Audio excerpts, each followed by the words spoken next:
The authorities have exhumed the body of a man who was buried by loved ones in Lennox Big Woods. The remote community in eastern Westmoreland was among those hardest hit by Hurricane Melissa.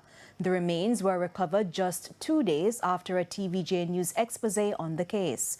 Jamaica Maitland has this primetime news follow-up. Family members, relatives and residents in Lennox Big Woods look on in disbelief as men dressed in white hazmat suits remove the remains of Basil Clark from a shallow grave on Wednesday. Mr. Clark had been buried for more than 3 weeks when the story was highlighted by TVJ News on Monday, November 24. Indeed, they tell the other day, and him face start to strip. So we said, no, we can't keep him because he start to get puffy. So we bury him.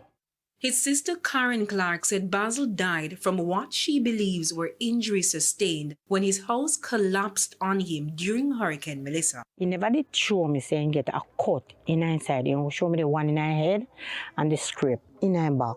The one to his side, I would damage him. So it looked like him bleed out. Speaking in the Parliament on Tuesday, November 3, Prime Minister Dr. Andrew Holness says all deaths will be accounted for. There are deaths that have not yet been, we know them, but we can't account as to whether or not they were directly related or indirectly related. And so they are going through that process, as well as there are deaths which we know of, but we haven't yet recovered the bodies.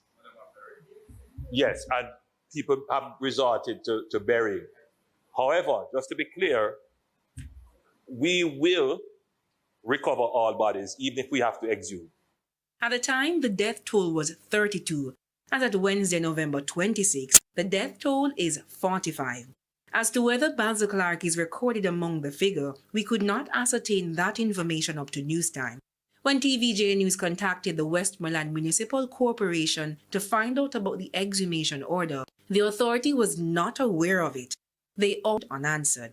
We also contacted the commanding officer of the Westmoreland Police Division, Senior Superintendent Othniel Dobson, who directed us to the police's Corporate Communication Unit, CCU. They, in turn, directed us to the National Emergency Operations Center, NEOC, which is managed by ODPEM. TVJ News contacted a representative there, but did not receive a response up to news time. Jamaica Maitland, TVJ News.